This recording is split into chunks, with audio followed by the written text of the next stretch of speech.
नेहमी आपले कार्यक्रम होतात या कार्यक्रमात व्यासपीठावर पाहुणे असतात आणि खाली प्रेक्षक असतात। आज इथं आम्ही जे कार्यक्रम केलेला आयोजित केलेला आहे त्याच्यात ते सगळे आयोजक आहेत ते व्यासपीठावर बसलेले आहेत आणि आमचे जे सगळे प्रमुख पाहुणे आहेत ते समोर बसलेले आहेत। तिथं स्वागत करण्याचं ज्याबद्दल माझ्या सोपवलेलं आहे, परंतु समोर जे मंडळी बसलेले आहे त्यात एवढे एवढे मोठमोठे लोक आहेत, मराठी साहित्यिक आहेत, पत्रकार आहेत, संपादक आहेत, लेखक आहेत। या सगळ्यांची नावं घ्यायची झाली तर मला वाटतं की जवळजवळ मला 15-20 मिनिटं लागतील आणि तेवढा आपल्याकडे वेळ नाही आहे। तेव्हा मी एकच म्हणेन की आजचा हा जो सभागृह भरून गेलेला आहे हे आमचं एक असं ध्येय होतं की हा सभागृह तुडुंब भरलेला पाहिजे। आणि मी सगळ्याच्या आधी आभार मानतो की जी आमची अपेक्षा होती ती पूर्ण केल्याबद्दल तुम्ही काणकोणपासून पेडण्यापर्यंत आणि सत्तरीपासून वास्कोपर्यंत सगळ्या लोकांनी हजर लावल्याबद्दल मी आपले आभार मानतो। मित्रांनो, आजचा जो कार्यक्रम आहे हा कार्यक्रम आपले संघाचे प्रमुख गोव्याचे ज्येष्ठ शिक्षक तज्ज्ञ आणि उत्कृष्ट वक्ते प्राचार्य सुभाष वेलिंगकर सर यांनी आयोजित केलेला आहे। आम्ही जिथे बसलो आहोत व्यासपीठावर ही सगळी मंडळी आम्ही आजच इथं आलेलो आहोत आणि वेलिंगकर सर गेले 15-20 दिवस रात्रंदिवस काम करत आहेत, त्यामुळे हा सभागृह भरलेला आहे। तर मी आपल्या अधिक वेळ न घेता आपणासोबत स्वागत करतो। हे समोर बसलेले आहेत मोठमोठे लेखक, साहित्यिक आणि कार्यकर्ते। तर मला वाटतं तुम्ही आपले ज्या प्रमुख वक्ते आहेत त्यांच्यामध्ये मी आणि तुमच्यामध्ये मी राहू नये म्हणून मी सगळ्यांचं स्वागत करतो। धन्यवाद।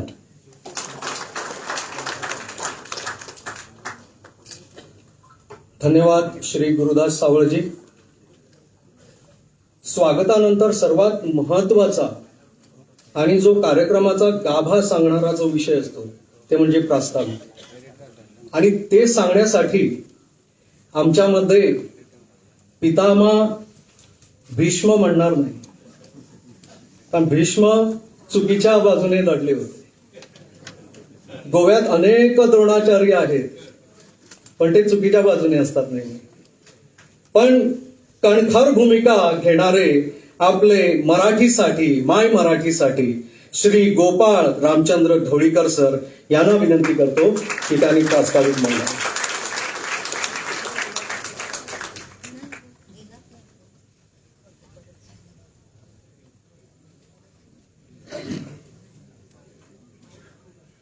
नमस्कार बंधू भगिनींनो,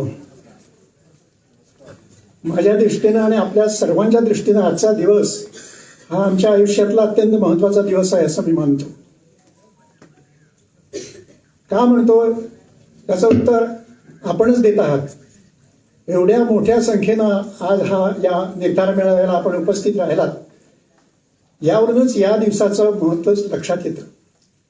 यापूर्वी अनेक वेळा आंदोलनं झाली मराठीकरता, परंतु सर्व गोव्यातल्या संस्था आणि सर्व मराठीचे कार्यकर्ते हे आज इथं जमलेले मला दिसत आहेत। आणि म्हणून हे एक वैशिष्ट्य। आणि दुसरं म्हणजे या निर्धार मेळाव्याचं आणि पुढे होणाऱ्या आंदोलनाचं नेतृत्व आमच्यातले ज्येष्ठ आणि झुंजार नेते श्री सुभाषजी वेलिंगकर करतायत। मित्रांनो, सुभाष वेलिंगकर सरांनी या मेळाव्याकरता खूप खूप प्रयत्न केले। मला वाटतं गेले 2-3 महिने ते याकरता झटतायत आंदोलन पुन्हा उभं करण्याकरता। सर्व कार्यकर्त्यांना, सर्व संस्थांच्या प्रतिनिधींना सर्वांना भेटून आणि सर्वांना विश्वासात घेऊन त्यांनी हा आजचा मेळावा आयोजित केलेला आहे आणि तो यशस्वी झालेला आहे असं मी समजतो। आता आपण जेव्हा आंदोलनाला पुन्हा नव्यानं सुरुवात करतो आहोत तेव्हा मला वाटतं की थोडंसं सिंहावलोकन होणं गरजेचं आहे। खरोखर मी सांगतो तुम्हाला, मराठी करता आंदोलन करावं लागावं गोव्यात ही अत्यंत दुर्दैवाची गोष्ट आहे असं मी म्हणतो। आणि एकदा आणि दोनदा नव्हे, किती वेळा आंदोलन सरकारनं आम्हाला करायला लावली। हे अत्यंत लाजिरवाणं आहे. कारण ही भाषा काय कालची आजची नाही आहे. मराठी भाषा जी गोव्याची भाषा आणि एकमेव भाषा म्हणून शेकडो वर्ष या गोव्यातून आणली, त्या भाषेवर हा प्रसंग यावा. गोव्यात मुक्तीपूर्व काळात तर वाद कसलाच नव्हता. सगळे हिंदू ख्रिश्चन देखील या प्रदेशाची भाषा मराठीच म्हणत होते, त्यामध्ये काही दुमत नव्हतं. सगळे कार्यक्रम गोव्यामध्ये मराठी व्हायचे. किती साहित्यिक या गोव्यानं मराठी साहित्याला दिलेले आहेत, की आपलं किती लेखक स्वातंत्र्यपूर्व काळात. आणि असं असताना गोवा मुक्त होणार ही जेव्हा कुणकुण काही लोकांना लागली आणि असं चित्र दिल्लीमध्ये निर्माण केलं की या गोव्याची भाषा वेगळी, इथली संस्कृती वेगळी, इथली भाषा कोकणी, आणि हे पंडित नेहरूंच्या पर्यंत पोहोचलं. जेव्हा गोवा मुक्त झाला त्यावेळी पंडित नेहरूंनी संसदेत जाहीर करून टाकलं की गोव्याची भाषा कोकणी, गोव्याची संस्कृती वेगळी आणि तिला आम्ही संरक्षण देऊ. इतकंच नाही तर लगेच एक 10-15 दिवसात फतवा आला की गोव्यातल्या सगळ्या ज्या सरकारी शाळा आहेत ज्या पोर्तुगीज आणि मराठी होत्या, गोव्यात एकही कोकणी शाळा नव्हती. फतवा काय आला तर सर्व सरकारी शाळा या कोकणी कराव्या. हे त्यावेळी एकही कोकणी शाळा गोव्यात नव्हती. सगळे मराठी शाळा मराठी माध्यमातून होत्या. स्वातंत्र्यपूर्वी काळात मुख्य केंद्र होतं, मुख्य ठिकाण होतं. प्रत्येक चळवळ ही तिथं व्हायची. 1930 साली अखिल भारतीय मराठी साहित्य संमेलन मडगावमध्ये भरलं. वि. स. खांडेकर त्याचे अध्यक्ष होते आणि तिथं कोकणी कवितांचं वाचनही झालेलं होतं, कारण कोकणी वेगळी कोणी मानतच नव्हतं. असं ती मडगाव, त्या मडगावमध्ये शिक्षण संमेलनाचं अधिवेशन झालं. पूर्वी या मडगावमध्ये अनेक चळवळी झालेल्या होत्या मराठी करता. आणि तुम्हाला माहित असेल पोर्तुगीज काळात 3 मराठी माध्यमाची हायस्कूल्स होती मडगावमध्ये. एक नूतन महिला विद्यालय, वनिता विद्यालय आणि आणखी एक नाव मला आता आठवत नाही. तेव्हा एवढा मराठीला पाठिंबा मडगावमध्ये होता. जेव्हा स्वातंत्र्य झाल्यानंतर काँग्रेसनं मडगावमध्ये सभा आयोजित केली आणि पुरुषोत्तम काकोडकर बोलायला उभे राहिले, त्यांना लोकांनी खाली बसवलं. कोकणीत बोलू नका, मराठीत बोला म्हणून. असं वातावरण त्यावेळी गोव्यामध्ये होतं. परंतु नेहरूंनी जाहीर करून टाकल्यानंतर इथं थोडीशी कोकणीची चळवळ नुकतीच सुरू झालेली होती, साहित्यिक चळवळ. आपले वर्धे वालावलेकरांनी, शणै गोयबाब त्यांनी मुंबईत सगळं कार्य केलं. गोव्यात काही नव्हतं. गोव्यात इथं कोकणीचं नाव कोणीच घेत नव्हतं. परंतु केंद्र सरकारनंच पाठिंबा दिल्यामुळे त्या चळवळीला उभारी आली आणि मग इथले लोक सगळे कोकणीचं पास्त वाढत गेलं. आपल्याला माहिती आहे, बांदोडकर मुख्यमंत्री असताना देखील त्यांच्यावर दबाव टाकून ही शिक्षणात आली, कोकणी शिक्षणात आली, शाळामध्ये आली. आणि त्यानंतर आपलं केंद्र सरकारचा पाठिंबा असल्यामुळे त्याने दबाव तंत्र आणि सगळी काही तंत्र वापरून तिला साहित्य अकादमीची मान्यता मिळाली. वास्तविक साहित्य अकादमीच्या मान्यता मिळवण्याकरता जे काही निकष आहेत त्यातल्या एकाही निकषाला ती बसत नव्हती, निकषामध्ये ती बसत नव्हती. परंतु त्याने सगळी जी काही तंत्र आहेत ती वापरून सगळ्या ग्रामपंचायती ज्या स्थापन झाल्या त्या मराठी भाषेतून चालत होत्या. सहकारी सोसायट्या, सर्व सोसायटीचा कारभार मराठीमधून. बाकी मठ मंदिरांचा कारभार तर मराठीमधून होतच असे. लोकांचा पत्रव्यवहार देखील मराठीतून चाले आणि सरकारकडे सुद्धा जास्तीत जास्त पत्रव्यवहार हा मराठीमधून होत होता. तुम्हाला सांगतो, असं असताना 1985 साली विधानसभेमध्ये विधेयक आलं की गोव्याची राजभाषा कोकणी करावी. आणि याचं त्यांनी जे बिल जे सादर केलं होतं त्यात असं म्हटलं होतं की प्रचंड चळवळ आपण मराठी लोकांनी एकत्र येऊन प्रचंड मोठी चळवळ केली. तशीच त्यांची कोकणीच्या बाजूनेही चळवळ झाली, मोठं आंदोलन त्यावेळी पेटलं. परंतु मराठीची जी न्याय बाजू होती ती विचारात घेतली गेली नाही. केवळ काही लोकांनी हिंसाचार बाजवला म्हणून त्यांची बाजू वरचढ ठरली आणि हे विधेयक, राजभाषेचं विधेयक विधानसभेमध्ये संमत झालं. परंतु त्यावेळी होतं काय, तर ग्रामपंचायती ज्या गोव्यातल्या आहेत त्या 180 पैकी 120 ग्रामपंचायतींनी ठराव केलेले होते मराठी राजभाषा करावी. काही 66 ग्रामपंचायतीत सोडल्या तर सर्वांचे ठराव होते की मराठी ही राज्यभाषा झालीच पाहिजे. तशात ब्लॉक कमिटी असायच्या, म्हणजे या ग्रामपंचायतीच्या त्या तालुक्यात असतात त्याची एक तालुका ब्लॉक कमिटी, विकास गट. 11 पैकी 8 विकास गटांचे ठराव होते की मराठी राजभाषा करावी. आणि हे फक्त ग्रामीण भागापुरतं नाही, नगरपालिका ज्या 11 आहेत त्याच्यापैकी 7 की 8 नगरपालिकांचे पण ठराव होते मराठी राजभाषा करावी. तेव्हा हे सगळं यूज इन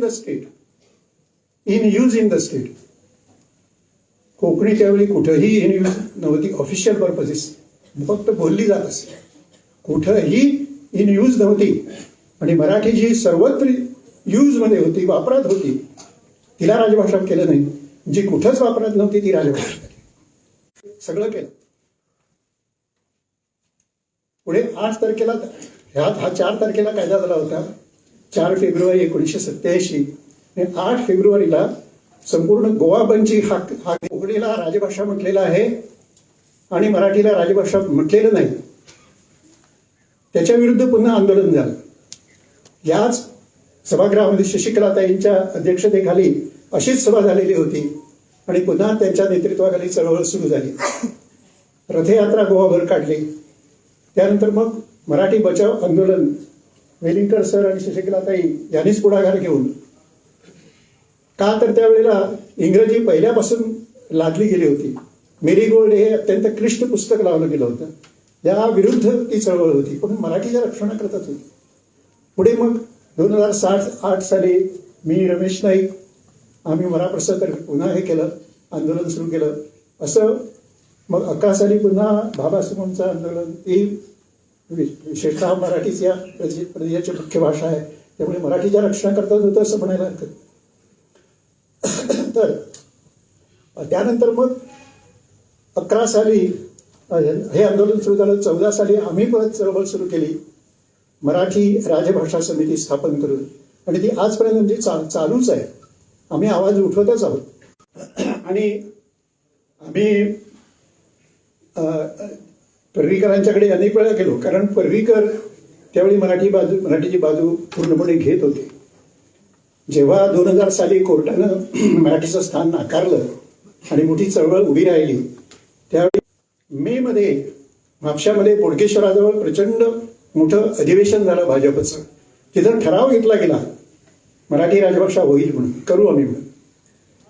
आणि इतकंच नाही तर विधानसभेमध्ये त्याच वर्षीच्या 2000च्या मे महिन्यामध्ये मनोहर पर्रीकरांनी विधेयक चक्क मांडलं की हा जो कायदा आहे त्याच्यामध्ये डिस्क्रिमिनेशन आहे, मराठीला राजभाषेचा दर्जा नाही आहे, तेव्हा दोन्ही भाषांना समान दर्जा मिळावा म्हणून त्यांनी विधेयक सुद्धा मांडलं. तेव्हा आमचा भारतीय जनता पक्षावर विश्वास बसला तर आश्चर्य काय. अनेक वेळा पर्रीकरांनी आम्हाला आश्वासन. एकदा त्यांचा वाढदिवस होता पणजीच्या कार्यालयामध्ये.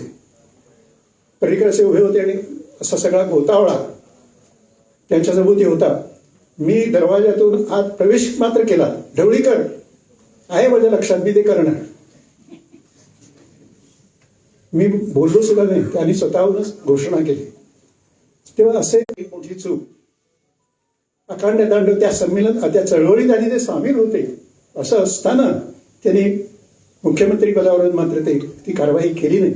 ही अत्यंत गंभीर चूक. इंग्रजीचं अनुदान चालू ठेवलं आहे. शशिकलाताईंनी तत्पूर्वी ते बंद केलेलं होतं आणि असं काय त्याविरुद्ध मोठी चळवळ वगैरे कुणी केली नव्हती. पर्रीकरांना अगदी सोपं होतं, सहज होतं, पण त्यांनी केलं नाही. आणि दुसरी मराठी राजभाषाही त्यांनी केली नाही. बाकी पर्रीकरांनी खूप चांगलं काम केलं. संरक्षण मंत्री म्हणून काम केलं, मुख्यमंत्री म्हणून काम केलं, ते आम्ही नाकारत नाही. भारतामध्ये त्यांनी नाव मिळवलं, परंतु या 2 गंभीर चुका त्यांनी केल्या, त्या आम्हाला आज भोगाव्या लागतात. मित्रांनो, तेव्हा आता तर प्रमोद सावंतने कमालच करून टाकले. एक एक असा दररोज एक एक त्यांचा निर्णय येतोय. आता गोवा पब्लिक सर्व्हिस कमिशन, लोकसेवा आयोग यानं कोकणी कंपल्सरी केली. म्हणजे लेखी स्वरूपात पूर्वी होतं, पण ते जसं तोंडी जुजबी विचारायचे तुला कोकणी येतं की नाही एवढंच. आता लेखी स्वरूपात यायला लागले आणि कुठल्या तरी संस्थेचं म्हणजे सर्टिफिकेट पण आणायला पाहिजे कोकणी येते म्हणून. दुसरा, निवड आयोग, सरकारी इतर ज्या नोकऱ्या आहेत तिथंही कोकणी सक्ता पेपर सक्तीचा केला. परवाच आत्माराम बर्वे हे माहिती आयुक्त आहेत, ते मराठी भाषिक आहेत, पण ते काय करणार, त्याने त्यांचा आदेश जो आहे, निकाल जो आहे तो कोकणीमधून गेलेला आहे, अर्थात यांच्याच आदेशामुळे. इतकंच नाही तर आता प्रत्येक शाळेत म्हणे, प्रत्येक हायस्कूलमध्ये कोकणी शिकवलीच पाहिजे. कोकणी प्रत्येक, आता काय होतं, मराठी किंवा कोकणी असा ऑप्शन होता, आता कोकणीच शिकवली पाहिजे. म्हणजे आता कुठपर्यंत चाललंय हे, आणि आम्ही किती सहन करायचं. हे आता सहनशीलतेच्या पलीकडे गेलेलं आहे, हे आता तुमच्याही लक्षात आलं असेल. तेव्हा खंबीरपणे आपण त्यांच्या पाठीशी राहूया आणि ही चळवळ यशस्वी करूया. संपवण्यापूर्वी एक दोन गोष्टी तुम्हाला सांगतो. आज काय झालेलं आहे की साहित्य अकादमीनं कोकणीला मान्यता दिल्यानंतर एक असा समज पसरवला गेला आणि अजूनही ते चालू आहे.